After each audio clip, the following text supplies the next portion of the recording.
So how do you feel about coming out here to Los Angeles and sort of setting the no jumper meta conversation on fire? Bruh, so I feel like I came out here, right?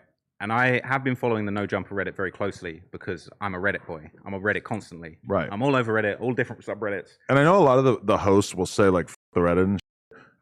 I do have to admit that the Reddit being so lively, I can't help but look at that and just feel like, damn, like that's amazing that like people actually fuck with our platform enough that they want to have these deep of conversations about it. So even when it's negative, it's like I see the positive in it. It's a symptom of success. You remember that DJ Khaled album cover, Suffering from Success? And he's like, got a headache, but he's got all his jewels on. That's me. Well, that's what you're going through right now because you've got 30,000 people that are just rabid. But here's the problem is that like, you know, you've cultivated this audience with a very specific sense of humor and they're kind of like aiming that sense of humor at you guys now. I see. It was my strategy. Okay, I came out here. I've been plugged into the Reddit for a minute, and I was really just hoping that like I could get off a few jokes and just get the Reddits being like, "Yo, we love trap law." Like he's over here in the No Jumper universe doing his thing. And that has worked because I saw some memes of you basically being presented as like the hero of their community because you actually got us to talk about shit that had not previously really been discussed. Well, because the thing is, whilst I was coming over here, I could sort of, I could see the subreddit maybe turning a little bit toxic, kind of turning on you guys a little bit in favor of, another upcoming platform that we maybe won't name right away. But I was hoping, because I know that there was the whole drama where you guys kind of got kicked as mods from your own subreddit or whatever, right? I was hoping like if I could get the Reddit on my side, maybe I could help like squash the beef and kind of like calm the tensions on the Reddit a little bit. You know what I mean? Call a truce. That's what I was hoping. But I made a little joke on Tent Talks, right? And it got memed, and it got taken out of proportion, and then I ended up sort of in the middle of a whole situation. So I don't know whether you want to speak on it. No, yeah, definitely, because it's like I'm gonna be real with you. Like my attitude on anybody that I fuck with is like, if you're a host on this channel, or if I'm even kicking it with you for a week, if we're friends for 6 months, whatever. And then you end up going your separate ways at some point, or we have a disagreement where we can't work out, whatever. I'm just not going to talk about it. I'm gonna avoid talking about it as best I can because we were cool at one point, and I'm not trying to like shit on whatever the fuck you have going on at this point, you know? So my attitude on it was always just, I'm going to ignore this. I'm not going to talk about it, which has always been kind of easy for me to pull off because I didn't have this rabid community fucking begging me to speak about every in and out of my personal life, you know?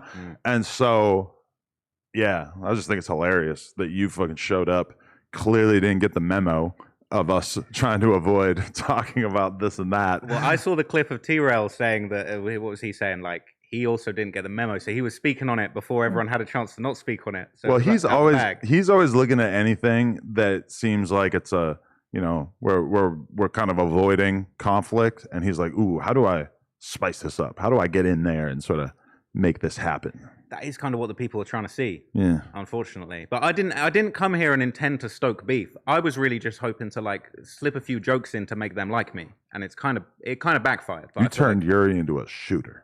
Bruh. Yuriy got more gangster than I've ever seen him get. And I think actually got a lot of credit from people because they liked seeing him stand up for his girl. Bro, he stood tall by the looks of it. You know what I mean? But I was in a cab, literally. I did the Flocko interview, and then I was in a cab, and I pulled out my phone. I see Yuriy on live, kind of defending himself, and I was just kind of like, "Fuck, man, what have I started?" Because it was one comment I made on Tent Talks. It was one little joke, and then it got turned into a meme, and it was like that became this whole thing. That was the catalyst for then this beef to escalate, and then like I sent a super chat in to Yuriy saying like, bro, I feel that this is all my fault. Like, this is not what I intended. Right. I mean, you were just cracking a joke. Like, I don't really see any kind of ill will in what you were attempting to do there, you know?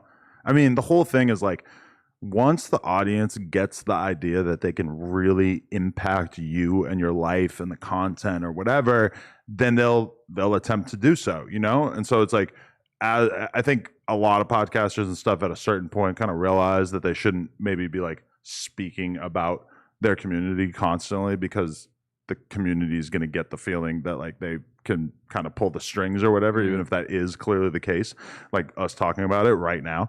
But, it's like the problem is that I mean, Keekee is just like too easy to troll.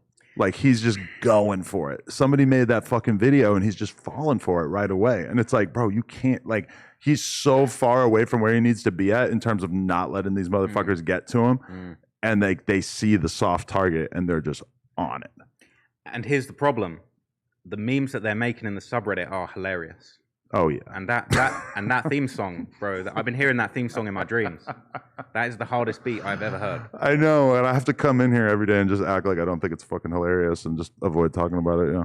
Then this is what I mean, bro. It's like, you know, you've accidentally cultivated this subreddit where their sense of humor is overall pretty on point. The stuff they're coming out with is hilarious. AD, when I was on Community last night, AD accused me of coming up with a lot of these memes. Right. And it's not me, but like, I mean, I wish I had time on my hands to do shit. That's honestly how I feel too, because sometimes I just see people coming up with memes and then people like accuse me of being the person. And I'm almost like, dude, like, I don't blame you for thinking that because it feels like almost nobody would have such a nuanced understanding of what was happening here besides me and like other people who fucking work here.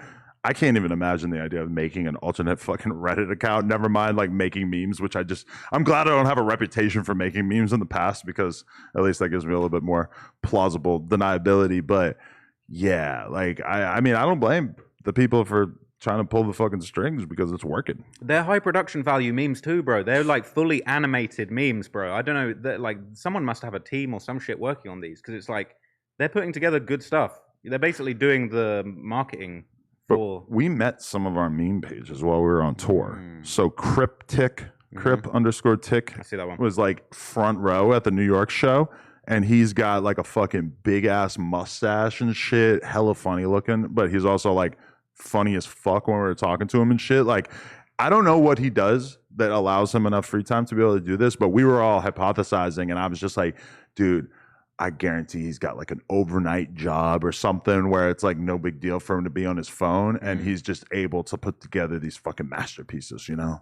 All right, people, we just hit 300,000 subscribers. You know we're trying to hit 400,000 subscribers. So that little red button, tap it, tap in.